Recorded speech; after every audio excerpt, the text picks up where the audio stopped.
How are priests able to exorcise jinn despite being upon falsehood? Let's answer it this way. Can a security guard protect you from thieves if he's not a Muslim? Yes, he can, right? He can do that. How? By hurting him. He can hurt him. A thief comes in, he punches him, the thief leaves. That security guard can be an atheist, and it will work, right? Likewise, the evil jinn, there are certain things that a priest can do or a Jew can do that will make a demonic jinn leave your body, and that is say the name of God. The name of God by itself, it will drive the demonic jinn out of the presence of whoever's saying that name. That's it. And what is the proof that the one thing that Christians still have and Jews is the names of God and their prophets? Is that Allah subhanahu wa ta'ala says, وَلَوْلَا دَفْعُ اللَّهِ النَّاسَ بَعْضَهُمْ بِبَعْضٍ. If it were not for people have balancing one another out, لَهُدِّمَتْ, then would be destroyed. Sawami'a, monasteries. وَبِيَعٌ, other houses of worship. وَصَلَوَاتٌ, other places of worship. وَمَسَاجِدُ, and mosques. These other worships are not mosques. They're like Christian places, Jewish places. وَمَسَاجِدُ يُذْكَرُ فِيهَا اسْمُ اللَّهِ. So the only credit that they get is they got the name of God. They still say the name of God. Because of that, demonic beings can be expelled. And a Christian can remove a demonic being just through the name of God. And it's not something that's a religious ruling. It's mushahad. It's mutawatir. Christians, Catholics, they have been removing demons from people for such a long time. And it's by saying the word of God. So yes, the Trinity part is false, but the word of God part is true. It's almost like having a security guard who his firing percentage is 10%. But that 10% will protect you from thieves, right? So that's the same thing. So in the same way, as Christians can cure physical illnesses too, as doctors, right? So it's no different. They can repel jinn by just the name of God. And probably a Muslim can do it way easier and with far more strength, because the light of the truth is stronger than just the light of one word of truth. And Allah knows best. That's like my understanding of it. When should somebody go to a raqi if they have... firstly, I would say that Ruqyah, Shar'iyya, is essentially dua with other things. Therefore, you can go to a raqi anytime because it can only benefit you. If you had a jinn, see, we don't know these things. I don't know these things. You don't know the details of how do I know if I have a jinn or not. He may know. How do I know to go to him or not?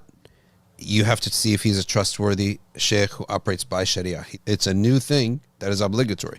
When the Muslims got to certain parts of the world, and probably in Arabia itself too, they had to repel jinn. It becomes a fard kifaya. People are being harmed by jinn. So they had to figure out ways to repel jinn. They had to figure out ways that are acceptable in the Sharia, that don't contain kufr and shirk and muharramat, sins. That's the only conditions.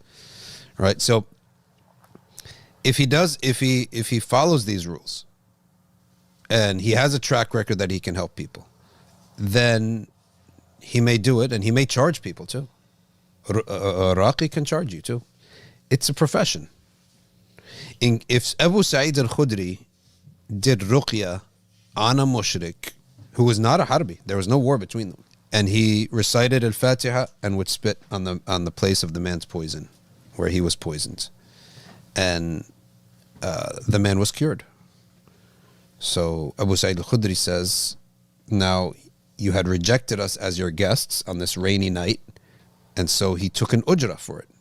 And that's the proof in the Sharia that you can take payment for ruqyah. But the question is, maybe there are some details on that. Do you take the payment after he's cured, or just for the services rendered? I go to a doctor, I'm paying him either way, right? But Al-Ghazali says there's a difference because Ruqyah has a wahmi element to it. We can't really see what's happening. Whereas medicine, we can see. We see this is the pill. We know that you had to buy the pill, right? And you took the time out of your day to give me the pill. So he says medicine is not wahmi. There's an unseen element to Ruqyah. So I wonder amongst the fuqaha, maybe the payment will be rendered only if he's cured. Allah knows best. I don't know the details of it. But in general, they are allowed to take payment for that. Seeker says, here's a good question. Also on jinn. Hindus claim to remove jinn. They do. But with other jinn. Because Hindus only have access to jinn. Right? So, hey, I got a problem. Big Vinny and the Italian mob are bothering me. Okay? I can do a couple different things. I can go get the police, lawfully remove the jinn. Or I can go get, the Russian mob. So in the jinn world, there is something called removing magic with magic. Removing jinn with jinn. And it's the same thing in the physical world where I got a criminal who's after me. I'm going to hire another criminal to get rid of that criminal. And that exists in the world of jinn. And that's haram for us to do. So yes, he got the desired effect, but he did it unlawfully. Here is something that you should not do with a Muslim jinn doctor, which is accept secret ta'weeth, which means wear this, don't open it, don't look at it. That is usually, from what I know from the shuyukh that I've asked about this, nobody should ever do that. A righteous Muslim, sound person who cures you of these things, raqi, there are no secrets to this. In the same way that medicine is just X cures Y. How do we know? Because we tried it. That's what mujarrabat are. This pill cures that. Why? Because we tried it. I don't know. We did it 1,000 times and it worked, right?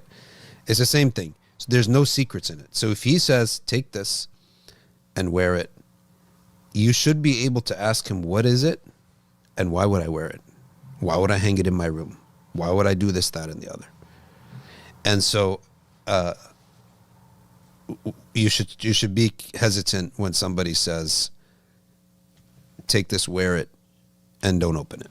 I from what I've received, the shuyukh said, that's not our way. It's going to be Quran, adhkar, dua. If that's what ruqyah is, then there should be no harm in doing it regardless of whether you have a jinn or not. Just like if you got the flu, they tell you to drink orange juice. If you think you got the flu, you might as well drink orange juice, right? What's going to harm you, right? There's not going to be any harm. Same idea here.